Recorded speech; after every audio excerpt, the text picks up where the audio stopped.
Hello, Writers Craft Academy. It's writing coach Kevin Johns here. And one of the most common questions I get asked is, how can I stay focused on my manuscript all the way through to completion when I have so many self-doubts, distractions, people trying to pull my energy and time in a million different directions? How can I keep focused on that one story long enough to get it completed?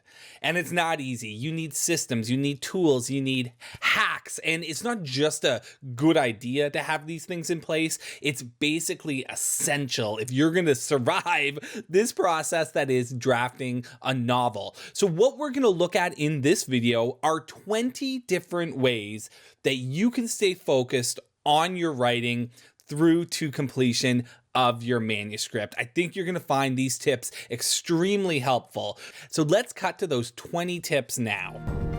Number 1, create accountability. You get out of bed and you go to your day job each and every day, even though you hate it. You do so because you'll be fired if you don't show up for work. There are clear consequences to not going to your day job, which means that there's stakes involved. Many people struggle to stay focused on passion projects like writing a novel because, unlike their day job, there's no real stakes at play. If you don't do your work of writing, nothing happens. This is where public accountability can be extremely helpful. Accountability can come in the form of accountability buddies, family and friends who want to support you, online forums, critique groups, and of course, writing coaches like myself. That accountability is a big part of what I bring to the table.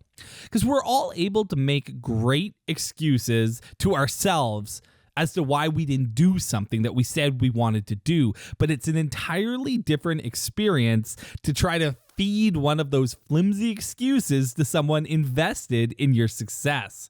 So there's many ways that you can make connections with people who believe in you and want to help you achieve your writing goals. So seek them out and ensure there's consequences to not doing the writing you know you should be doing. Number 2, create deadlines and track progress. A wonderful thing about writing a novel is we can estimate exactly how long it will take to write based on a targeted total word count goal, so let's say 70,000 words, and a firmly stated deadline, so say 6 months from now. Once you've chosen your deadline and word count goal, you can use the following equation to determine your daily word count requirements and then track progress on a regular basis. So the equation is A divided by B equals X. So A in this equation is your total targeted word count. Remember we said maybe 70,000 words. B is the total number of days to deadline. So whatever the number of days is in that 6-month deadline we gave ourselves. And the X equals the number of words you need to write per day. So using this equation, you'll always know if you're on track to meeting your deadline. With deadlines in place and word count goals established, it's easy to know when things are working and when things are going wrong. If you find yourself falling behind your established schedule, it means it's either time to make changes to how you're approaching your writing or simply that your deadline wasn't realistic in the first place. Number 3. Create visual representations of success. Writing a novel is a long process with significantly delayed gratification. We aren't like actors in a play getting applause at the end of each performance or a rock band getting cheered after every tune in a 14-song set.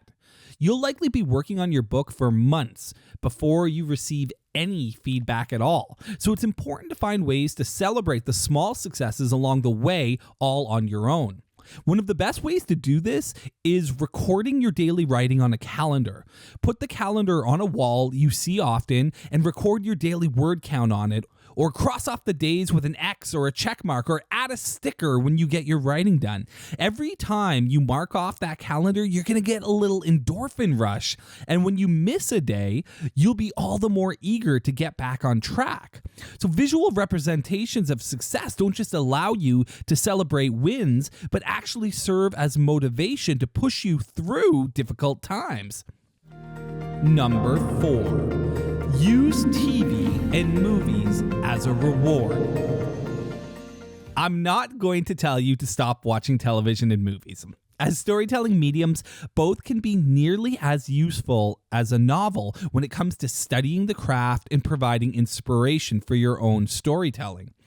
Unfortunately, TV and movies are also a massive time suck and a major source of distraction for writers. TV and movies make it far too easy to become a consumer of art rather than a producer of it.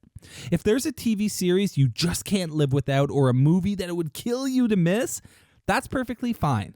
Watch them, but do so as a form of reward. Only watch the show or hit the theater once you've achieved your daily writing goal. In doing so, you'll turn what would otherwise be a major distraction into a source of motivation for your writing. Number 5, gamify your writing. As much as we might like to romanticize the life of the writer, the reality is a lot of the time, the work of a writer feels like, well, work. If you're the type of person who grows tired with the day-to-day grudgery of in-the-trenches writing, look for ways to gamify the writing process. Derek Murphy of CreativeIndie.com has done just that with his awesome website, WriterSprints.com, which allows writers to race up to 50 other writers in real time. Forest is another gamification app that rewards you for staying focused on your project by allowing you to plant a virtual tree and then grow the tree based on the amount of time you spend focused on your work. So you click away from your writing to go check Facebook, your tree will start to wither away. But if you keep pounding out those words, it'll grow tall and strong. Number 6, track your time. If you feel like you never have enough time to get your writing done, you need to start doing some time tracking. It's impossible to find the time to write if you don't know where your time is going in the first place. Apps like Toggle and Rescue Time are excellent tools for tracking time and then viewing reports. But a good old-fashioned pen and paper time journal will also do the trick. The point is to be extremely mindful of how you are spending your time. And after at least a week of tracking your time, you'll have a much better understanding of where your time is going, where it's being wasted, and where you might be able to fit in more writing sessions. Understanding exactly how much time you have available to dedicate to your writing is a major part of becoming a productive writer. Number 7, eliminate distractions. If you've tracked your time, or at the very least spent some time focusing on how you're spending it, you should have an understanding of what consistently distracts you and takes your focus away from the drafting of your novel. For many writers, social media, email, and the internet are among the most common distractions. And if you find that red notification dot just impossible to ignore, you're going to want to use a tool that will do what your self-control can't. So let's look at some options. Freedom is an app that blocks access to websites, apps, or the entire internet for a set period of time. Inbox Pause puts new emails on hold so they don't appear in your inbox until you're ready for them. Newsfeed Eradicator is a Chrome plugin that replaces your entire Facebook news feed with inspiring quotes. You can update your status then without getting sucked into the black hole that is your Facebook news feed. And OmWriter is a distraction-free writing app with backgrounds designed to hold your attention, audio tracks to focus your mind, and keyboard sounds to support your typing. Number 9, remind yourself of the consequences of not shipping. You want to write a book because you believe it will bring value to the world. Whether you're interested in sharing information, entertaining readers with a gripping narrative, creating emotional resonance, or just giving your readers a good laugh, you believe the story is valuable. You would never do something as crazy as try to write a novel if you didn't. Refusing to share the value that you are able to offer to the world is a profoundly selfish act. In one of the all-time great blog posts called Polishing Perfect, Seth Godin argues, Any project that's held up in revisions and meetings and general fear-based polishing is a victim of a crime. It's a crime because you're stealing that perfect work from a customer who will benefit from it. You're holding back the good stuff from the people who need it, afraid of what the people who don't will say. So the next time you find yourself losing focus on your writing, remind yourself of the crime you're committing by withholding your art from the world. Number 10, seek out mentors. Influencers in the publishing industry, writing coaches, experienced editors, and veteran authors who have all been where you are now can be of great help when you're confused or have questions or just can't stay on track. When you read a helpful blog post or watch an enlightening YouTube video, take note of who created it. There's many individuals experienced in the world of writing and publishing who are more than willing to share their knowledge with you, and often for free. Don't fall for the myth of the solitary writer. No one in this world succeeds at anything alone. We all need help along the way to achieving our goals. So find the people who can help you stay on track and keep focused on your writing. Number 11, go all in. Listen, guys, stop second guessing yourselves. Yes, you're going to come up with ideas for other novels, maybe even more exciting ideas, but that doesn't mean the one you're currently working on is the wrong one, and it doesn't mean it's time to start over. You're a writer, a creative individual by trade. Your mind is going to be flooded with ideas constantly throughout your life, so you can't let them distract you from the project at hand. Write down ideas as they come to you and save them for later. You can jot them in a notebook, write them on a Post-it, or save them to the cloud with Google Drive or Evernote. The point is to get the ideas out of your head and put them in a place where you'll be able to find them once you're done with your current project. People who jump from one idea to the next rarely get anything accomplished. There will always be another idea, so once you have chosen one to pursue, stick with it. Number 12, focus on activities that move you towards your goals. You may already have heard of the Pareto principle, also known as the 80-20 rule, which suggests 80% of the results you get are going to come from 20% of the actions you take. So that means it's extremely important to focus on the 20% that's moving you closer to achieving your goals. Writers often get lost down side streets of adjusting their manuscript's formatting, hunting down that perfect moleskin notebook, building their author platform, or revising endlessly in search of that one perfect sentence. These sorts of actions may indeed be a part of your writing process and part of building your author career, but they're not going to be part of the 20% of actions that are going to produce the most important results. Most of the time, the 20% that are going to move you towards success is going to involve putting words down on the page. That's pretty much it. Focus on the writing itself, not the activities going on around the writing. 13, consider your environment. Your environment can have a major impact on your level of productivity. Some people write best in a quiet room, while others write best in a busy coffee shop. Know what works best for you, and then seek it out when it's time to write. Environments with cooler temperatures usually keep people more awake and alert, so make sure the room that you're writing in isn't too warm. Bring water, coffee, or tea with you when you sit down to write. If you're going to be writing for a prolonged session, you don't want to have to interrupt your flow to get yourself a beverage when you eventually get thirsty.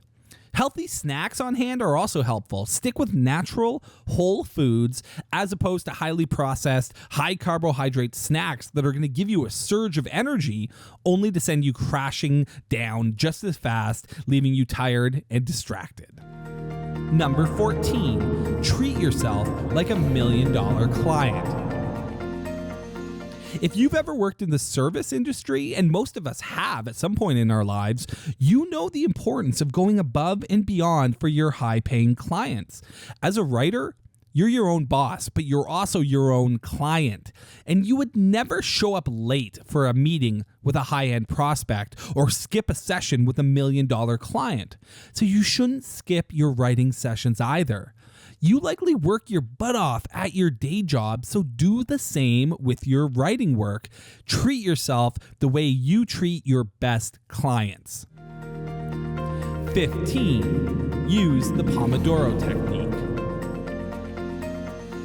This time management technique, named after the tomato-shaped timer its inventor used in university, breaks work sessions up into intervals of 25 minutes of concentrated work followed by 5 minutes of rest. The technique allows writers to avoid burnout by ensuring focused work is also balanced out by appropriate rest.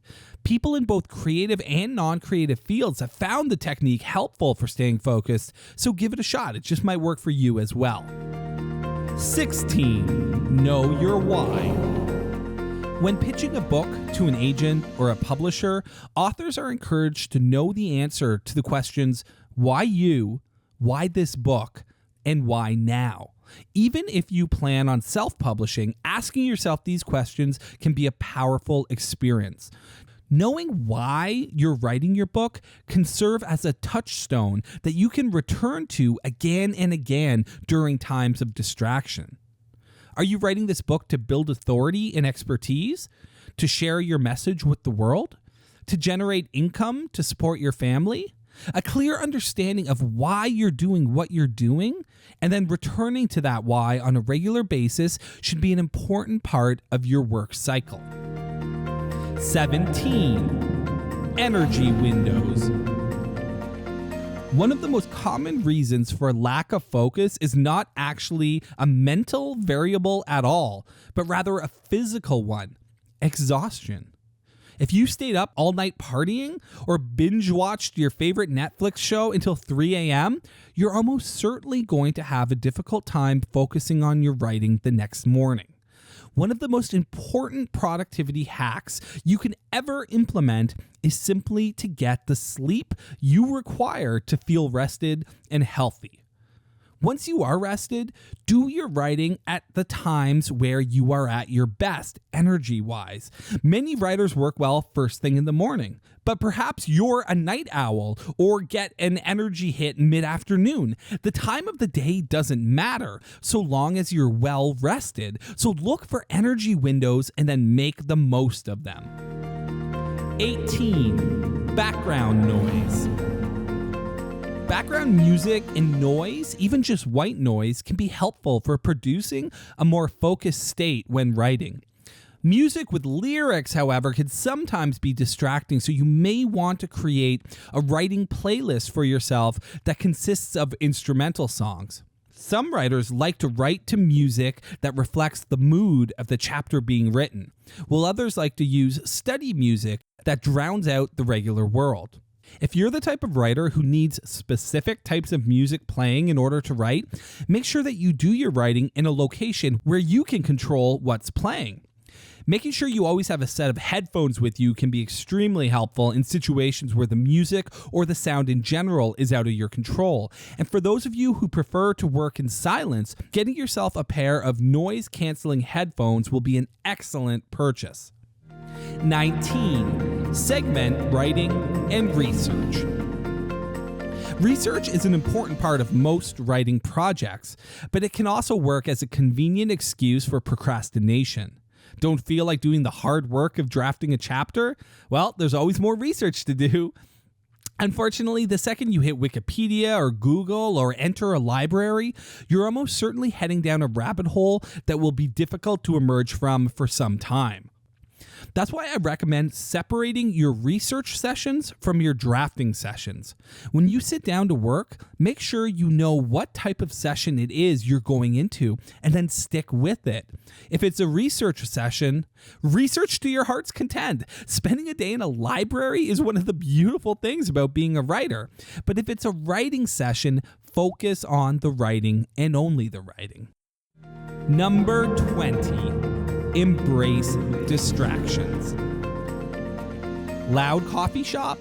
Listen for unique dialogue. Are your kids driving you crazy? turn them into monsters in your novel. Creating the perfect distraction-free life simply isn't possible for many of us. So learning to turn distractions and frustrations into motivation and inspiration for your writing is perhaps the most valuable focus-related skill set a writer can embrace. We cannot control our environment at all times, and we can almost never predict what life is going to throw our way. So remaining nimble, flexible, and ready to incorporate the curveballs will allow you to continue to make progress on your writing, even when everyone else around you succumbs to distraction. There you have it. Armed with these 20 tips, tools, and systems, you're going to be ready to stay focused on your writing straight through to completion of your manuscript. I hope you enjoyed this video.